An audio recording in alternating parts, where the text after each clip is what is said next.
ఆంధ్రప్రదేశ్ రాష్ట్రంలో శాసనసభ ఎన్నికలు, దేశవ్యాప్తంగా లోక్సభ ఎన్నికలు జరిగిపోయినాయి.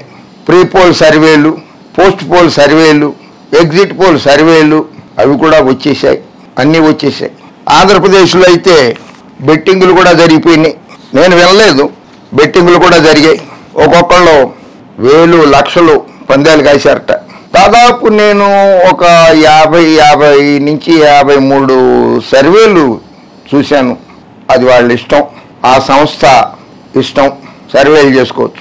ఒక్కటి అడుగుతాను నేను, ఒక్కటి కూడా చెప్పదలుచుకున్నా కూడా నేను, చంద్రబాబు నాయుడు అధికారంలోకి రాలేడు, ఈజీ అన్నమాట.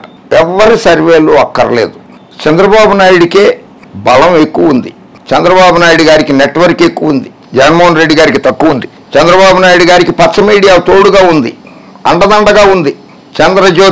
చంద్రజ్యోతి టీవీ ఛానళ్ళు, ఆనాడు టీవీ ఛానళ్ళు, 5 ఛానళ్ళు, మహావంశ వృక్షం ఛానళ్ళు, 6 సంస్థలు ఆయనకి చంద్రబాబు నాయుడిని భుజం మీద ఎత్తుకుని తీసుకెళ్లి ముఖ్యమంత్రి సీట్లో కూర్చోబెట్టేయాలని చెప్పి గత 5 ఏళ్లుగా అసత్య ప్రచారాలు చేసేసినాయి. ఒక ప్రశ్న అడుగుతా, ఆ సంస్థల్లో, ఇప్పుడు నేను చెప్పిన సంస్థల్లో దాదాపు 30,000 మంది పాత్రికేయులు పనిచేస్తున్నారు.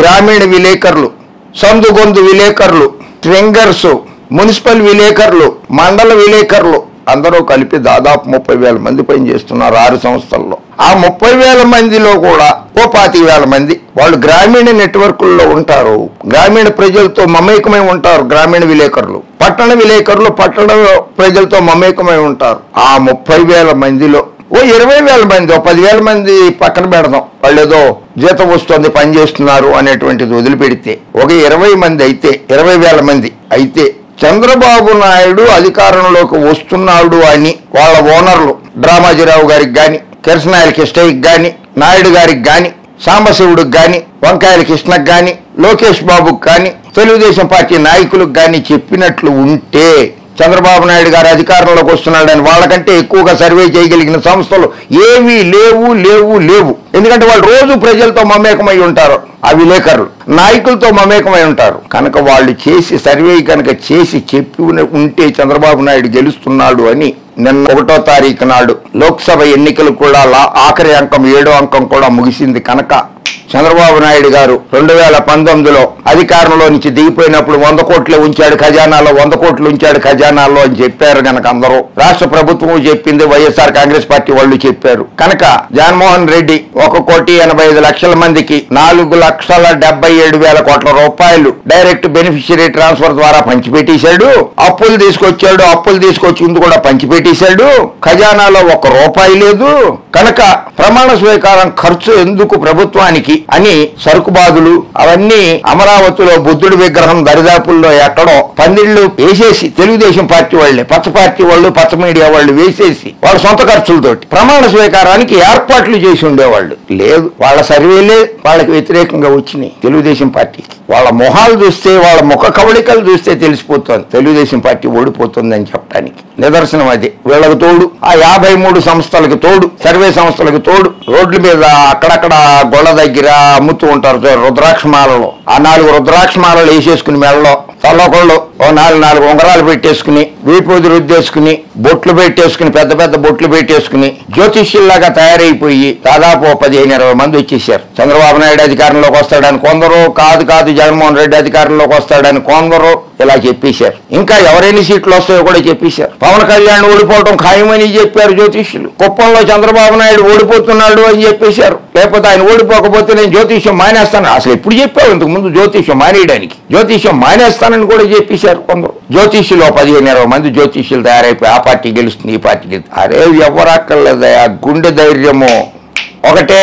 పార్టీలు ఏ పార్టీ అయినా సరే 1977 ఎన్నికల నుంచి నేను అబ్జర్వ్ చేస్తూ వస్తున్నా. ఎన్నికలు అయిన తర్వాత ఆ పార్టీ అధ్యక్షుడో ప్రధాన కార్యదర్శి ప్రెస్ కాన్ఫరెన్స్ పెట్టి పాత్రికేయ సమావేశం నిర్వహించి రాష్ట్రంలో ప్రశాంత వాతావరణం జరిపినందుకు ఎన్నికల కమిషన్ కి, అలాగే ఓట్లు వేసినందుకు ఓటర్లకి, రాష్ట్ర ప్రజలకి ధన్యవాదాలు. మా పార్టీ అధికారంలోకి వస్తోంది, 120 సీట్లతోటో, 130 తోటో, 140 తోటో ఏదో ఒక ఫిగర్ అనేది ఒకటి చెప్పేసి మేము అధికారంలోకి వస్తున్నాము అని చెప్తారు. ఎన్నికలు అయిపోయినాయి. తెలుగుదేశం పార్టీ జాతీయ ప్రధాన కార్యదర్శి తీర్థయాత్రలకు వెళ్ళారు, విహారయాత్రలకు వెళ్ళారు. లోకేష్ బాబు వెళ్ళిపోయారు. చంద్రబాబు నాయుడు గారు అమెరికా వెళ్ళిపోయారు. పవన్ కళ్యాణ్ గారు ఆ పార్టీ ప్రధాన కార్యదర్శో లేకపోతే కన్వీనరో ఇంకోటో ఆయన ఏమంటాం అడ్వైజరో ఏదో ఉంటారు కదా, నాదెండ్ల మనోహర్ గారు, ఆయన ఎక్కడున్నారో తెలియదు. పురంధరేశ్వరి అమ్మగారు భారతీయ జనతా పార్టీని, నరేంద్ర మోడీ గారిని, అమిత్ షా గారిని, రాజ్నాథ్ సింగ్ గారిని, పెద్ద పెద్ద వాళ్ళందరినీ గెలిపించడానికి ఆవిడ ఇతర రాష్ట్రాల్లోనూ ఎక్కడెక్కడో ప్రచారాలు గెలిపోయింది. వాళ్ళు ఎవరో చెప్పాల. చెప్పిందల్లా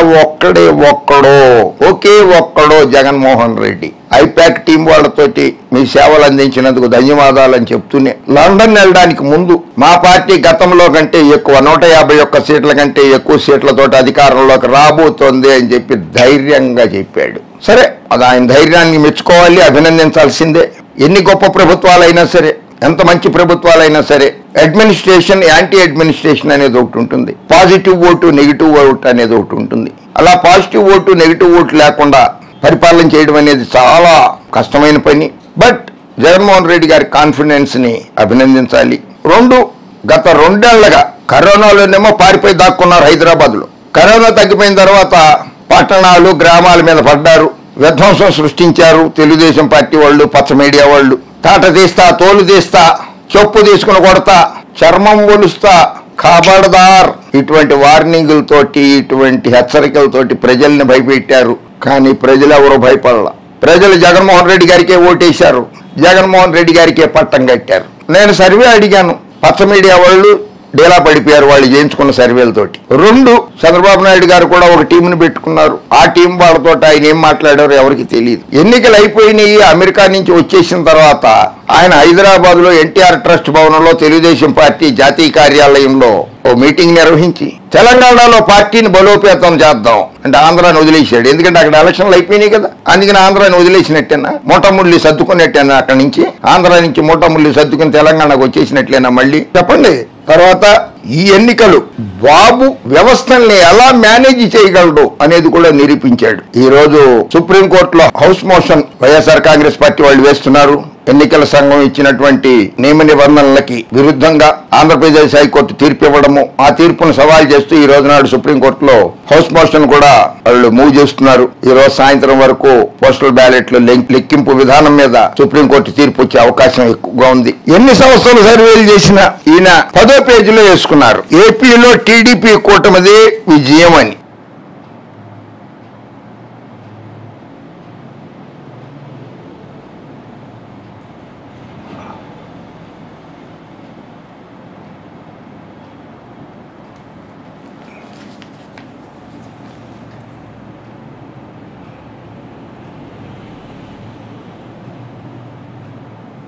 ఆయన ఎవరో టీడీపీ కూటమికి ఏకంగా 161 సీట్లు వస్తాయని చెప్పాడు. వైసీపీకి 14 సీట్లే వస్తాయని కూడా చెప్పారు. చాలా గొప్పగా చెప్పారు ఆయన. ఇంకో సంస్థ ఆయన టీడీపీకి 111 నుంచి 135 వస్తాయి, వైసీపీకి 45 నుంచి 60 వస్తాయట.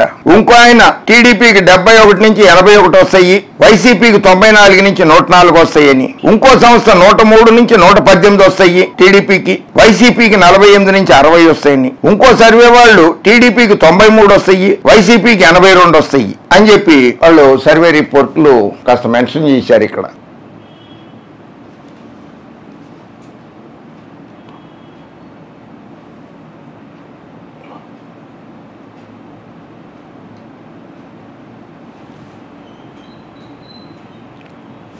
రాష్ట్ర అసెంబ్లీ, లోక్సభ ఎన్నికల ఎగ్జిట్ పోల్స్ జనసేనకు భారీ విజయాన్ని సూచిస్తున్నాయి. భారీ విజయం, పోటీ చేసిందే 20 సీట్లు, 21 సీట్లు, భారీ విజయం. ఆ పార్టీ 15 నుంచి 18 అసెంబ్లీ స్థానాల్లో గెలవబోతుందట. అలాగే పోటీ చేసిన 2 లోక్సభ స్థానాలు మచిలీపట్నం, కాకినాడలో కూడా విజయం సాధించనుందట జనసేన పార్టీ. వారెవ్వా! గత ఎన్నికల్లో 2 స్థానాల్లో పోటీ చేసి ఓటమి పాలైన ఆ పార్టీ అధినేత పవన్ కళ్యాణ్ ఈసారి పిఠాపురంలో 40 నుంచి 50,000 మెజారిటీతో గెలుస్తాడని, పొత్తులో భాగంగా జనసేన 21 అసెంబ్లీ సీట్లలో పోటీ చేసి 18 సీట్లు గెలుస్తుందని అభిప్రాయపడ్డారట. తెలంగాణలో టీడీపీ బలోపేతంపై దృష్టి, స్థానిక ఎన్నికల్లో పోటీకి సిద్ధం కండి, తెలంగాణ ముఖ్య నాయకులతో చంద్రబాబు.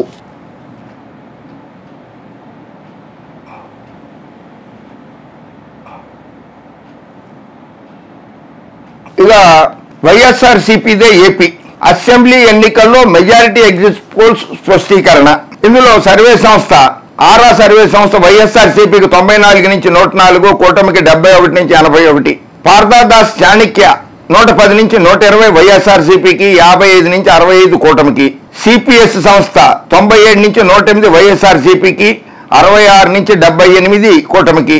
ఫస్ట్ స్టెప్ సొల్యూషన్స్ వైఎస్ఆర్సీపీకి 119, 56 సీట్లు కూటమికి.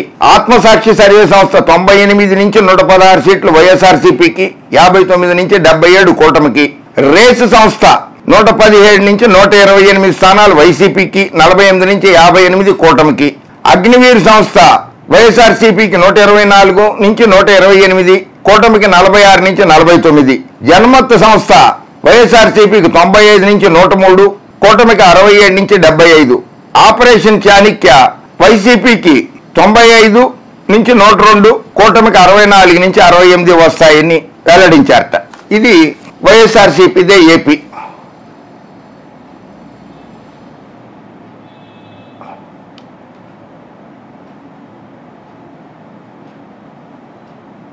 ఇరవై 23లో ఛత్తీస్గఢ్ శాసనసభకి ఎన్నికలు జరిగాయి. జాతీయ మీడియా సంస్థలు ఇచ్చిన సర్వే రిపోర్ట్లు అన్నీ తప్పాయి.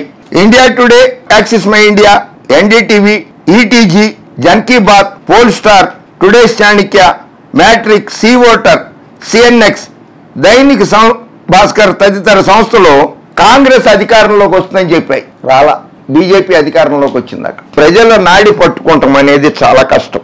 బట్ ఆ నాడి జగన్మోహన్ రెడ్డి గారు పట్టేసుకున్నారు. ఆయనకి ఎలా గెలవాలో తెలుసు, ప్రజల మనసు ఎలా గెలవాలి, ప్రజల ఓటర్లను ఎలా వేయించుకోవాలన్నది తెలుసు. అందుకనే ధైర్యంగా గతంలో కంటే ఎక్కువ సీట్లతో గెలుస్తామని చెప్పి ఆయన లండన్ ప్రయాణం అయ్యారు. సో నాకున్న అంచనా ప్రకారం సింపుల్గా చూసుకున్నా, రాయలసీమ, కోస్తాంధ్ర, ఉత్తరాంధ్ర.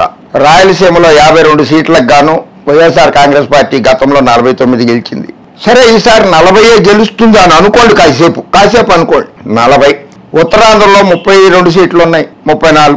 వైఎస్ఆర్ కాంగ్రెస్ పార్టీకి గ్యారంటీగా 25 సీట్లు వస్తాయి. 20, 40, 65 అయింది అక్కడికి. మిగిలితే కోస్తాంధ్ర, నెల్లూరు, ప్రకాశం, గుంటూరు, కృష్ణా, ఈస్ట్, వెస్ట్, ఈ 6 జిల్లాల్లో కలిపి 6 36 సీట్లు లెక్కేసుకున్నా కూడా 65 + 36 101. మినిమంగా వైఎస్ఆర్ కాంగ్రెస్ పార్టీకి రావాల్సిన సీట్లు. మూడు భాగాలుగా విభజిస్తే ఆంధ్రప్రదేశ్ని 3 ప్రాంతాలుగా చేసి క్యాలిక్యులేషన్ వేసుకుంటే వస్తుంది అది. సో కేంద్ర ప్రభుత్వంలో మోడీ గారు అధికారంలోకి వస్తారని ప్రజలందరూ అంటున్నారు, మీడియా సంస్థలు చెప్తున్నాయి, సర్వే సంస్థలు చెప్పాయి. ఆయన కూడా జూన్ 9వ తేదీన రాష్ట్రపతి భవనంలో ప్రమాణ స్వీకారం చేయబోతున్నారట.